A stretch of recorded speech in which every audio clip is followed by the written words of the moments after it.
It is he. He here doesn't mean feminine, masculine, gender. Does not mean that. Literally, huwa could mean it. But we cannot say concerning God, he's not a thing. So we cannot say it. So in the language, the only word we can use in the language which is appropriate is to say he. But it does not mean gender here. So we don't want the women to feel as if this is a masculine religion. Wallahu alladhi la ilaha illahu. That is he, the creator, the Lord, your God and my God, the Almighty, besides whom there is no other, none other creator, God, none. He establishes that by that fact. Wallahu alladhi la ilaha. Ilaha means a God, an object of worship. La ilaha. There is no other object of worship. Illahu, except he.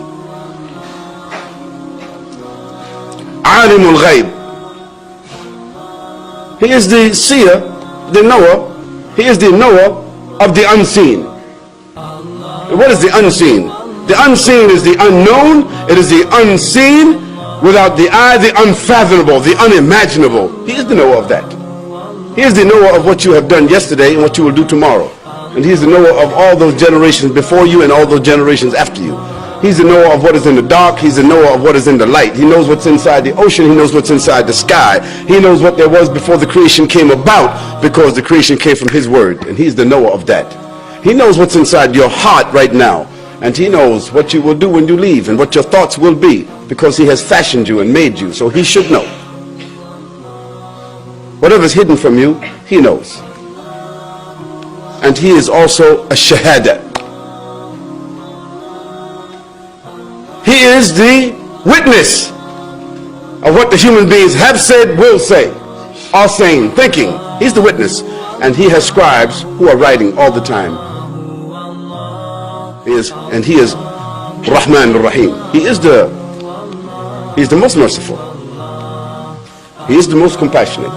For he has given us life and all the benefits of life. And you didn't ask for it. And most of us don't even deserve it. But he's still giving you more. He gives even to the arrogant people. He gives to the disobedient people. He gives to the rebellious people. He gives to the disbelieving people. He gives to the people who even curse God. He still gives them.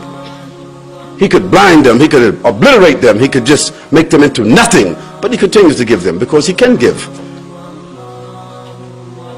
If all the oceans was ink and all the pens on the earth, all the trees was pens, they could not write out. All the oceans would be exhausted, and the more oceans would have to come before they could write out the blessings he has given to us.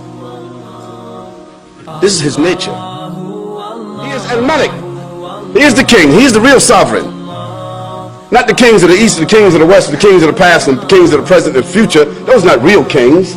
They just sitting on thrones calling themselves kings. The real kings are ruling forever. Their rule never stops. And all are their dependents, not just dependents in some land. And they were not ruling for a while and then got old and died. Somebody else ruling in their place. That's not a real ruler. A real Malik, a real sovereign, has always had his sovereignty, will always have, and after all the creatures have died and passed on, and he will ask the question, who is the Malik? And there will be nobody to answer, because he will be the only Malik.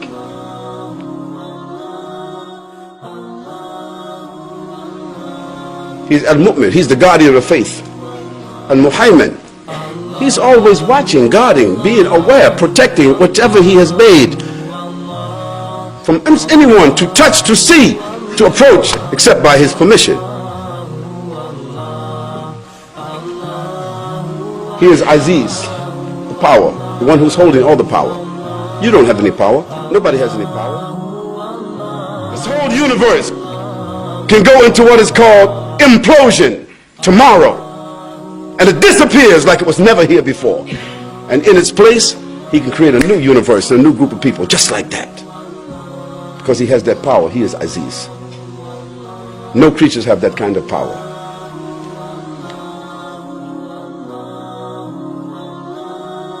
Al-Bari, Al-Musawwir. He is Al-Khaliq, the only creator from nothing. Yeah, you and I, we can create something from clay, or we can make something out of paper, out of steel, out of wood. But we are making something out of something, aren't we? But who can make something from nothing? Nothing. Who can make something from nothing? And something simple, like a drop of water. Who can make a drop of water? If the earth dried up right now, who could make water and bring it back? Who? You? Any creature ever been on this earth can make a drop of water? No, you can't. You can't make a fly. You can't make an apple. You can't make an eye. You can't make a brain. You can't make a grain of sand. You can't reproduce nothing. You can clone it, you can drone it. But you can't make something from nothing. Only Al-Khaliq, the one who created from the beginning. He created in the beginning, and he will do the destruction in the end.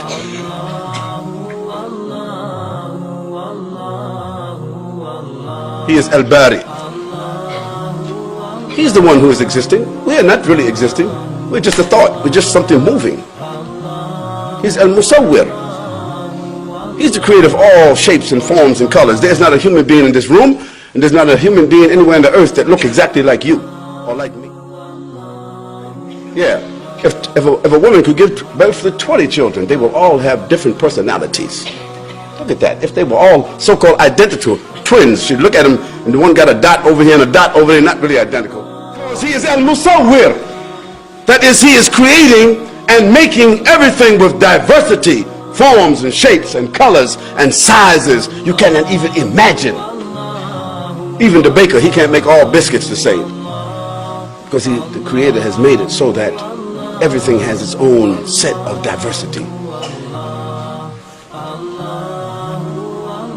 These attributes, it's important for us to understand about whom we are speaking to when we say God.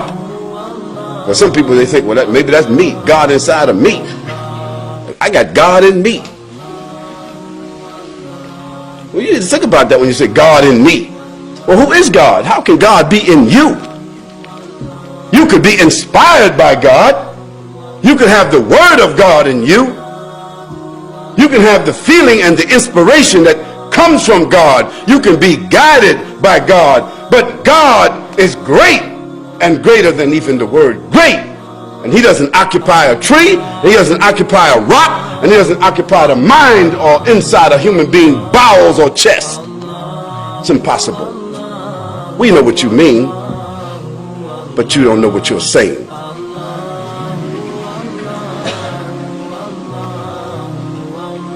He is Al-Wasi', wider, more expansive in his presence, which you can even imagine.